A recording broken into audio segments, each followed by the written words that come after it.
नमस्कार मित्रों। मैं सुधांशु कुमार आप सभी का ज्ञान विज्ञानी पाठशाला पे हार्दिक स्वागत करता हूँ, हार्दिक अभिनंदन करता हूँ। मैं आशा करता हूँ आप सभी जहाँ होंगे वहाँ मस्त, अच्छे और तंदुरुस्त होंगे और मेरी ये वीडियो को अच्छे से देख पा रहे होंगे। तो मैंने जो कल तक बात किया था, एक बार हम कल को रिकॉल कर लेते हैं ताकि जो हमारी बातें हैं वो कहीं इधर उधर जो हम लोगों ने पढ़ा भूल गए। क्या है ना कि ये थोड़ी सी सरल भाषा है नहीं, थोड़ा सा क्लिष्ट भाषा है। तो ऐसा नहीं है, अगर जो आप लोग लगातार पढ़िएगा तो ये जो नहीं पढ़ना चाह रहा है उसको भी पढ़ना आ जाएगा, ये मेरी गारंटी है। और ये संस्कृत की खासियत भी है। ऐसा नहीं है कि ये सिर्फ मैं हवा में कह रहा हूँ, ये मैंने अपने साथ में देखा है। मुझे नहीं आता था, लेकिन फिर भी अब जो है धीरे धीरे धीरे धीरे धीरे धीरे बहुत अच्छे तरीके से धीरे धीरे और अच्छा होते जा रहा है, बेहतर करते जा रहा हूँ मैं। ठीक है, तो कल की क्लास को थोड़ा सा रिकैप करते हुए हम लोग आगे बढ़ेंगे आज की कक्षा की तरफ। तो कल जैसा कि हम लोगों ने पढ़ा था यहाँ कारक, कारक और विभक्ति। कारक जो है वो क्री धातु से बना है। क्री का अर्थ होता है करने वाला, और धातु जो हैं वो लगभग 2000 होते हैं। लगभग धातु कितने होते हैं? 2000। क्री जो है धातु, क्री धातु जो है में जोड़ दिया गया है नवुल प्रत्यय। क्री धातु में जोड़ दिया गया है नवुल प्रत्यय, जोड़कर ये कारक शब्द की उत्पत्ति होती है। नवुल जो है वो वू अक वू में बचता है और उसमें अक का आदेश हो जाता है। ये सगर होता है, जहाँ जहाँ नवुल पढ़ते पढ़िएगा वहाँ वहाँ अक आदेश होगा ही, हो जाता है और वू बचता है। वू का अर्थ होता है वाला, अर्थ देता है। वू का अर्थ जो होता है वो वाला अर्थ होता है। अब यहाँ देखिए एक बार उत्पत्ति देखिए, क्री जोड़ नवुल। इस पे थोड़ा सा हम इसलिए ध्यान देते हैं ना कि अगर जो हमारे कहीं परीक्षा वगैरह में क्या होता है कि अचानक से हमसे यही पूछ देता है कि जो कारक है इसकी संधि विच्छेद करें या फिर इसमें कौन सा प्रत्यय लगा हुआ है, इसीलिए हमें ये जानना बहुत ज़्यादा ज़रूरी है। फिर आगे जब चलते हैं हम तो देखते हैं ये क्री का अर्थ होता है करना और नवुल का वाला, तो कारक का अर्थ हो जाएगा करने वाला। क्रिया करोति इति कारकम क्रियां जनकत्वम कारकम क्रियां न नवत्वम कारकम। कारकों की संख्या जो है वो पहले हम लोग देखते थे 8 होती है, लेकिन ऐसा नहीं है। कारक केवल और केवल 6 होते हैं। केवल और केवल कितने होते हैं? 6 होते हैं। पहला जो है वो कर्ता कारक, दूसरा कर्म कारक, तीसरा करण कारक, चौथा संप्रदान कारक, पांचवा अपदान कारक, छठा अधिकरण कारक, सातवां संबोधन कारक, आठवां संबंध कारक और आठवां संबोधन कारक। लेकिन हम लोग जो है 6 पढ़ेंगे। कारक जो है वो 6 ही होता है। मैं आगे बताऊंगा आपको कल बताया भी था कि ये दोनों क्यों नहीं होता है। फिर उसके आगे हम लोग नोट बना के लिखे थे संबंध और संबोधन कारक नहीं होते हैं, क्योंकि इसका क्रिया के साथ कोई संबंध नहीं है। इसका जो है इन दोनों का संबंध जो है संज्ञा के साथ में होता है। जैसे रामस्य पिता, रामस्य पिता, राम के पिता। अब जहाँ यहाँ देखे थे रामस्य पिता गृहम गच्छति। अब रामस्य पिता गृहम गच्छति तदा, जहाँ पे रामस्य पिता घर जा रहे हैं तो रामस्य क्या क्या गच्छति के साथ में कोई संबंध नहीं है, लेकिन पिता का गच्छति के साथ में बिल्कुल संबंध है। फिर हमने देखा था सामान्य चिन्ह जो है, चिन्ह देखे थे। कर्ता ने कर्म को करण से, संप्रदान के लिए आपादान से अलग होने के अर्थ में, संबंध काके की रारेरी अधिकरण में पर, और संबोधन हेब। यहाँ तक कल की कक्षा में देखे थे। आज हम लोग क्या करते हैं, आज हम लोग एक चार्ट देख लेते हैं। उसके बाद फिर इसी चार्ट को अच्छे से देख लेते हैं और लिख लेते हैं। ये विभक्ति का जो चार्ट है वो हमारा बन गया है। तो क्या है ना, ये विभक्ति, ठीक है। विभक्ति के नीचे हमने कर्ता कारक लिख दिया, कर्म कारक लिख दिया, करण कारक लिख दिया, प्रथमा कारक, अपादान कारक, संबंध कारक, अधिकरण। क्योंकि अधिकरण के भी वो होते हैं, चिन्ह होते हैं, और संबंध के भी चिन्ह होते हैं। तो संबंध को यहाँ ना लिख करके ते तब भी चल जाता, लेकिन यहाँ पे लिखना हमें आवश्यक लगा क्योंकि इसके भी चिन्ह होते हैं जो कि आपको साथ साथ में पढ़ा दिया जाए। तो हम लोग कर्ता ने कर्म को इसी प्रकार से आप अपने कॉपी में लिखेंगे। जो छोटे बच्चे हैं जो क्लास 5 से 8 तक, या क्लास 5 और 6 के जो हैं बच्चे, वो इस चीज़ को छोड़ देंगे। 8 वाले, 7 वाले और जितने मेरे मित्र जो तैयारी कर रहे हैं किसी अदर कंपटीशन का, वो इसको भी ध्यान में रखेंगे। इसमें भी बहुत सारी चीज़ें होती हैं, ये तो सिर्फ केवल और केवल उसका जो मुख्य सूत्र है वो है, लेकिन इसमें भी बहुत सारे सूत्र हैं जो कि गौण रूप से चलते हैं। जो सूत्र है वहाँ पे दिए गए हैं वो अपवाद में आते हैं, तो उस चीज़ को हम लोग भी देखेंगे। तो यहाँ जैसे हम लोग ये देख चुके हैं कि कर्ता ने कर्म को करण से के द्वारा संप्रदान को के लिए अपादान से जुदाई होने पर, और संबंध कारक काके की नाने नी रारे री अधिकरण कारक में पर।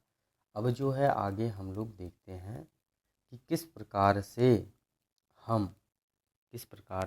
हम जो है चिन्हों का प्रयोग करते हैं, किस प्रकार से हम चिन्हों का प्रयोग करते हैं। और मैं एक वाक्य लिखूंगा, उसमें दिख जाएगा कि हम लोग तुरंत जो है चिन्ह का प्रयोग कैसे करते हैं, कहाँ करते हैं। इस चिन्ह का जो उपयोग है, ये जो चिन्ह है, ये पूरा ये उपयोग कहाँ होता है, कैसे होता है, ये सब अभी हम लोग एक वाक्य से देखेंगे। तो जैसे मैं यहाँ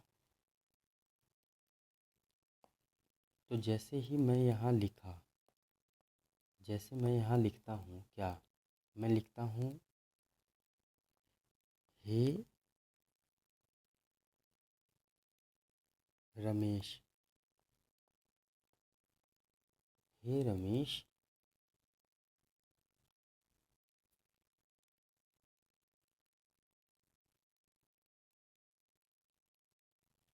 निखिल के पिता,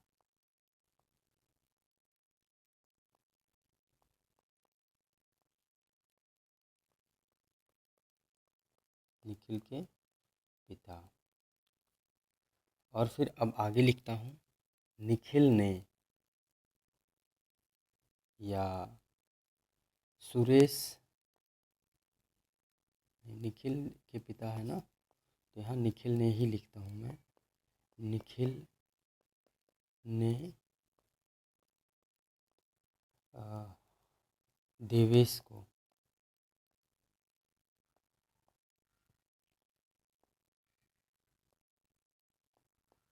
निखिल ने राजेश को डंडे से चावल के लिए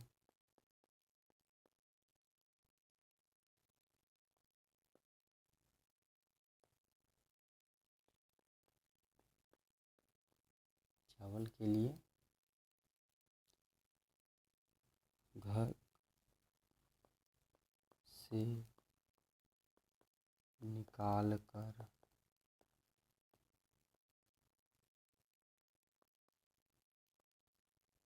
लखीसराय, नहीं छोड़ो, लखीसराय किसी विशेष उसका नाम नहीं लेंगे, चौराहे पर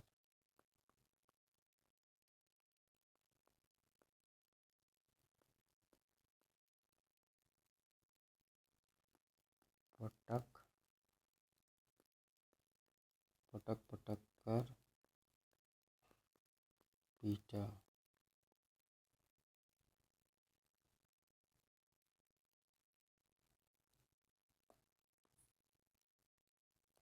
पटक कर पीटा। तो एक स्टोरी है, एक बालक है, वो रमेश को कह रहा है, हे रमेश, निखिल के पिता, निखिल के पिता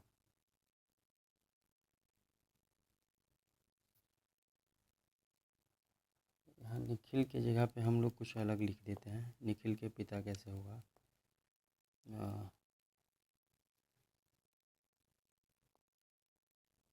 राज राजेंद्र। राजेंद्र के पिता, अब एक स्टोरी है। हे रमेश, राजेंद्र के पिता निखिल ने राजेश को डंडे से चावल के लिए घर से निकालकर चौराहे पर पटक पटक कर के पीटा। अब यहाँ देखिए, एक बार चिन्ह देखिए कैसे आया है। निखिल ने राजेश को डंडे से चावल के लिए घर से निकाल कर, यहाँ क्या हुआ? घर से निकाल कर, घर है उससे ऐसा निकालेगा तो ये घर से क्या हो जाएगा? अलग होगा। तो घर से निकाल कर, डंडे से निकाल कर चौराहे पर पटक पटक कर पीटा। तो यहाँ जो है इस वाक्य में हमें सारे चिन्ह देखने को मिल गए हैं, जहाँ पे भी है। अब जैसे निखिल ने, तो निखिल ने इसमें प्रथमा लगेगा। राजेश को, तो राजेश में द्वितीया लगेगा। डंडे से तृतीया लगेगा, डंडे में। चावल के लिए, चावल में चतुर्थी लगेगा। घर से यहाँ पे घर में पंचमी लगेगा। जैसे कि आप लोगों को पता है, ध्रुवम पाया पादानम लगाइए, अग्रिहात हो जाएगा। चौराहे पर, चौराहे पर पटक पटक कर पीटा। तो यहाँ देखिए क्या है, राजेंद्र के पिता निखिल ने, तो ये राजेंद्र का जो संबंध है वो निखिल के साथ है, ना कि राजेंद्र का संबंध यहाँ पटक पटक कर पीटने से। इसमें क्रिया जो है वो पीटना है, इतना सब लोग जान जाइएगा, क्रिया जो है पीटना है। और एक स्टोरी है वो, हे रमेश, किसी को बुलाते ना, ए हो सुनाई ने, ए हो सुनो तो ज़रा, ए हो सुरेश सुनी। तो जैसे हम किसी को बुलाते हैं दूर बैठे किसी विशेष व्यक्तित्व वक्तव्य के लिए, तो हम लोग संबोधन का प्रयोग करते हैं अपने मित्रों के साथ में, अपने बड़े बुजुर्गों के साथ में, जैसे जी लगाते हैं। तो ये जो है ये संबंध में आते हैं, ये सॉरी संबोधन में आते हैं। हम लोग क्या कर रहे हैं? उनको संबोधन कर रहे हैं, हे भो अरे। ठीक है, यहाँ तक मैं आशा करता हूँ आप लोग समझ गए हैं। आज जो हम लोग पढ़ेंगे वो प्रथमा विभक्ति पढ़ेंगे, प्रथमा विभक्ति।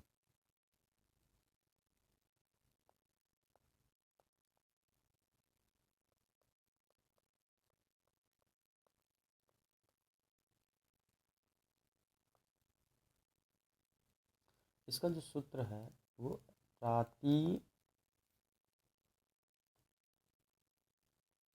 प्रातिपदिकार्थ लिंग, हम लोग यहाँ नीचे लिखते हैं, काफ़ी थोड़ा सा लंबा हो जाएगा उसके वजह से।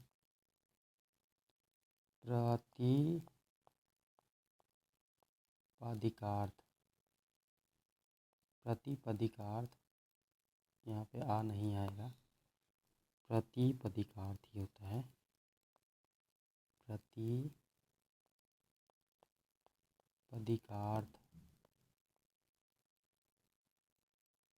इसी में है लिंग, जुड़ा हुआ है सब। परिमाण,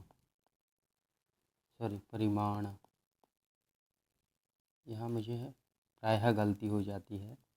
वचन, सब जुड़े हुए हैं। मात्रे, प्रथमा।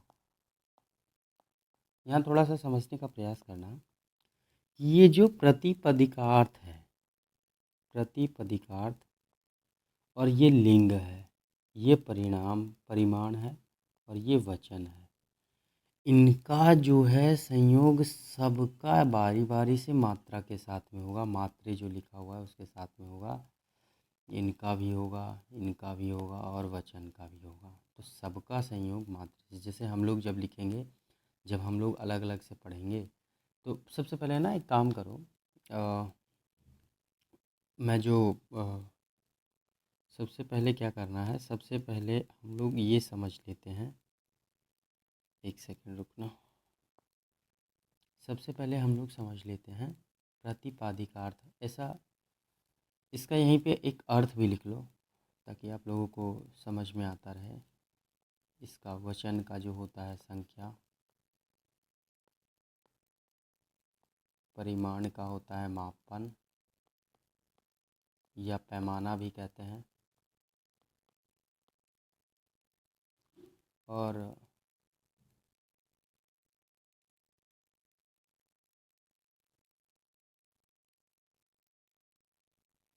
लिंग का तो पता ही है।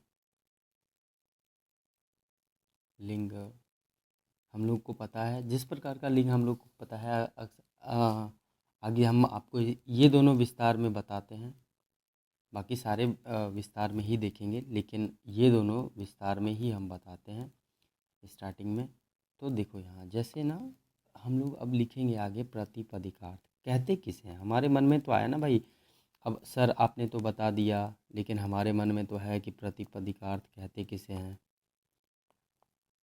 तो भाई अब आपके मन में है तो हमें बताना ही है। तो यहाँ हम लोग देखेंगे प्रतिपदिकार्थ। आप देखेंगे कि कहते किसको हैं। तो किसी चीज का क्या है भाई, क्या किसी चीज का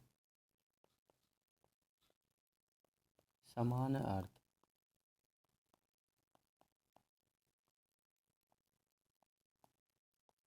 बताने वाला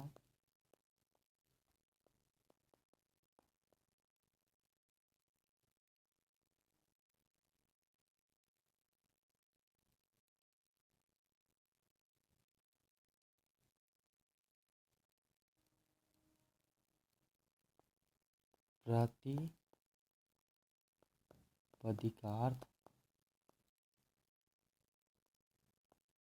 कहलाता है। और प्रति प्रतिपदिकार्थ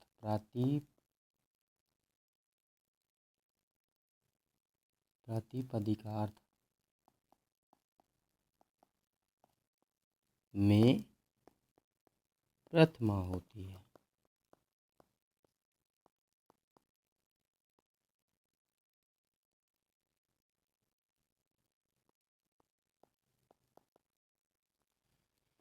तो जैसे ही ये मैं लिखा तो क्या हुआ, हमें यहाँ पता चला जैसे जैसे हम लोग लिख सकते हैं। जैसे में लिखेंगे कि भाई जो राम है, हमने बोला रामः कृष्णः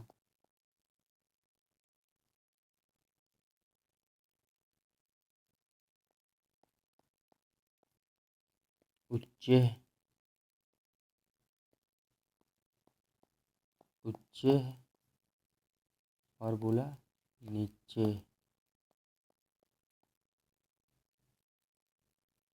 ज्ञानम। तो ये सारी जो चीज़ें बोलते हैं प्रतिपदिकार्थ जो बोलते हैं, तो ये जो है प्रतिपदिकार्थ है। अब जैसे मैं लिख दूँ यहाँ पे रा उ ड रा अंगा अंगा चा, क्या इसका कोई अर्थ आ रहा है? इसका कोई अर्थ आ रहा है? तो आपका जवाब होगा कि इसका सर कोई अर्थ नहीं है। इसका क्या है, कोई अर्थ हमें नहीं प्राप्त होता है, इसीलिए ये प्रतिपदिकार्थ नहीं है। अब आप लोग बोलोगे मेरे साथ, मैं पूछूंगा रामः, आप बोलिएगा प्रतिपदिकार्थ है। और अब जो है हम लोग एक एक करके ना इसको ऐसे समझेंगे कि ताकि सारे का उदाहरण भी समझ में आ जाए, कुछ कुछ ऊपर के पार्ट्स भी समझ में आए कि कहते किसको हैं। जैसे इसमें लिखा हुआ है प्रतिपदिकार्थ लिंग परिमाण वचन मात्रा, तो मात्रे। तो जो ये है हम धीरे धीरे देख लेते हैं। सबसे पहले प्रतिपदी का अर्थ, ये मात्रा जो है ये सब में जुड़ेगा। जो ये मैं ये बताया था ना, मात्रे, मात्रे जो है ये सब में जुड़ेगा। मात्रे, इसमें ना मात्र जुड़ता है सब में केवल और केवल मात्र जुड़ता है। जैसे हम लोग यहाँ लिखते हैं, तो यहाँ लिखने के क्रम में मैं समझाता हूँ आप लोगों को। जैसे हम बोलेंगे क्या, प्रतिपदी का अर्थ,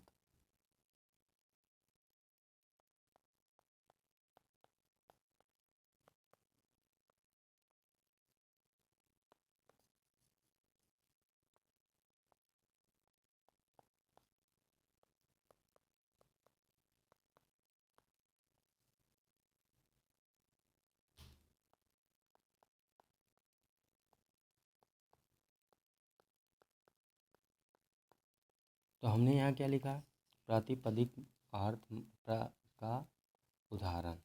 तो हमने यहाँ लिखा है प्रातिपदिक अर्थ का उदाहरण। तो इसमें जब हम उदाहरण देखेंगे, तो अभी मैंने आपको प्रातिपदिक का मतलब समझाया कि उसका समान अर्थ होना चाहिए। अब जैसे मैं कहूँगा उच्चय, निश्चय और रामा, श्यामा, इस प्रकार से उसका अर्थ होना चाहिए। तो आप ऐसे करके एक डायग्राम टाइप का बनाइएगा, जिसमें आप लोग ऐसे लिखते जाइएगा। डायग्राम जो बनेगा आपका कुछ इस प्रकार से बनाइएगा, ताकि जो अच्छे से, जैसे अब हम यहाँ लिख दिए,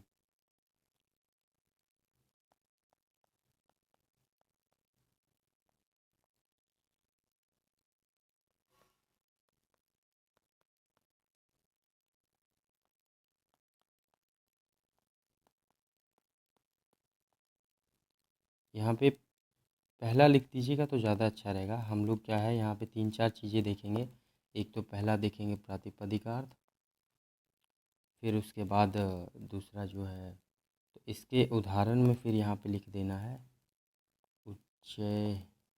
जब आप लोग नोट्स बना रहे होंगे तो ऐसे लिखना है। फिर लिख देना है निश्चय, फिर लिखना है रामा, श्यामा, फिर उसके आगे क्या करना है। अब जो है हम थोड़ा सा लिंग बताते हैं आपको।